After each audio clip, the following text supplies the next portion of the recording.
बाल वैज्ञानिकों, अब तक हम ये जान चुके हैं कि पवन का वेग बढ़ने से वायु दाब यानी एयर प्रेशर कम हो जाता है, लो हो जाता है, और साथ में ये भी कि पवन हमेशा उच्च वायु दाब से हाई प्रेशर एरिया से लो प्रेशर एरिया की ओर यानी कम वायु दाब क्षेत्र की ओर चलती है। Can you tell me why smoke always rises up in the air? क्या आप बता सकते हैं कि धुआं हमेशा ऊपर की ओर क्यों उठता है? Today we will learn that the air expands on heating. आज हम जानेंगे कि वायु गर्म होने पर फैलती है। टेक 3 ग्लासेस, 3 गिलास लें। इन फर्स्ट गिलास पुट नॉर्मल वाटर, पहले गिलास में सामान्य पानी डालें।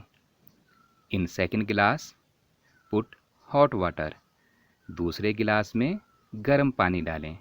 In third glass put ice और कोल्ड वाटर, तीसरे गिलास में ठंडा पानी या बर्फ डालें। नाउ टेक 3 टेस्ट ट्यूब्स, अब 3 टेस्ट ट्यूब्स लें।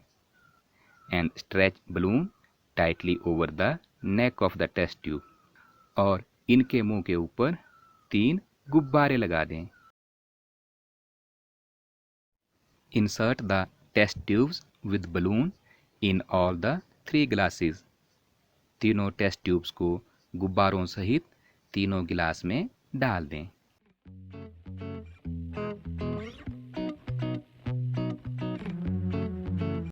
Observe for 3 to 5 minutes for any change in the shape of balloon.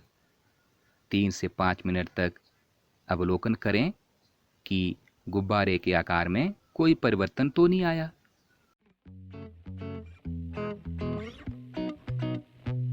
The balloon in normal water is as it is, so no change. सामान्य पानी में जो गुब्बारा है उसमें कोई भी परिवर्तन नहीं आया है। The balloon in hot water has expanded. जो टेस्ट ट्यूब लगा गुब्बारा गर्म पानी में है वो थोड़ा सा फूल गया है।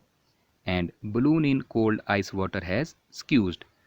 और जो गुब्बारा बर्फ वाले ठंडे पानी में है वो सिकुड़ गया है। It shows that air expands on heating and contract on cooling. ये सिद्ध करता है कि वायु गर्म होने पर फैलती है और ठंडी होने पर सिकुड़ती है। Paper cup activity. आइए कागज़ के कप से गतिविधि करें। Take 2 empty paper cups of same size. 2 खाली कागज़ के कप लें जो एक जैसे आकार के हों। Tie them with threads and hang them in inverted position on the 2 ends of a metal और वुडन स्टिक। उन्हें धागे से बांध लें और धातु या लकड़ी की स्टिक के 2 किनारों पर उल्टा करके लटका दें। Tie a piece of thread in the middle of stick and hold the stick by thread as in the weighing balance.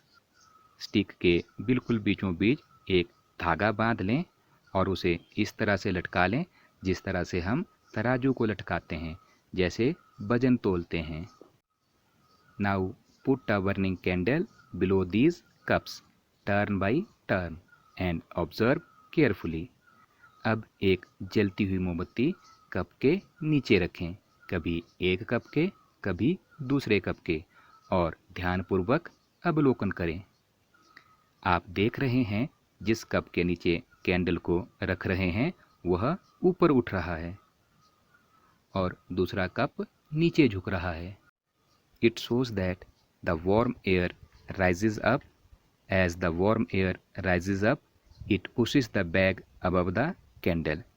यह दर्शाता है कि गर्म हवा ऊपर उठती है, और जब गर्म हवा ऊपर उठती है तो ये मोमबत्ती के ऊपर से गिलास को ऊपर की ओर धक्का देती है। The weighing balance also indicates that warm air is lighter than cold air. तराजू भी ये बता रहा है कि गर्म हवा ठंडी हवा से हल्की होती है, क्योंकि गर्म हवा का तराजू हल्का और ठंडी हवा का तराजू भारी दिखाई दे रहा है। So it is clear now on heating air expands and occupies more space. अब ये बिल्कुल स्पष्ट है कि गर्म करने पर हवा फैलती है और ज़्यादा स्थान घेरती है। When the same thing occupies more space, it becomes lighter. जब एक समान वस्तु ज़्यादा स्थान घेरती है तो वह हल्की हो जाती है। The warm air is therefore lighter than cold air. गर्म हवा ठंडी हवा से हल्की होती है। This is the reason that why smoke rises up. यही वो कारण है जिसके कारण धुआं ऊपर उठता है। Because fire makes the air warm and it becomes lighter. क्योंकि आग हवा को गर्म कर देती है और ये हल्की हो जाती है। Which rises upward with smoke. जो धुएं के साथ ऊपर उठती है। Let us do one more activity. आइए एक और गतिविधि करें। Take an empty tea bag. एक चाय की खाली थैली लें। And burn from the top of bag. अब थैली के ऊपर वाले हिस्से से जलाएं। And watch very carefully. और ध्यानपूर्वक अवलोकन करें। You will observe that tea bag lift up in the air. आप देखेंगे कि चाय की थैली हवा में ऊपर उठ रही है। Can you tell me the reason? क्या आप मुझे इसका कारण बता सकते हैं? It's the same reason. इसका भी वही कारण है। The fire warm the air near it. आग अपने आसपास की वायु को गर्म कर देती है। The hot air becomes lighter and rises up.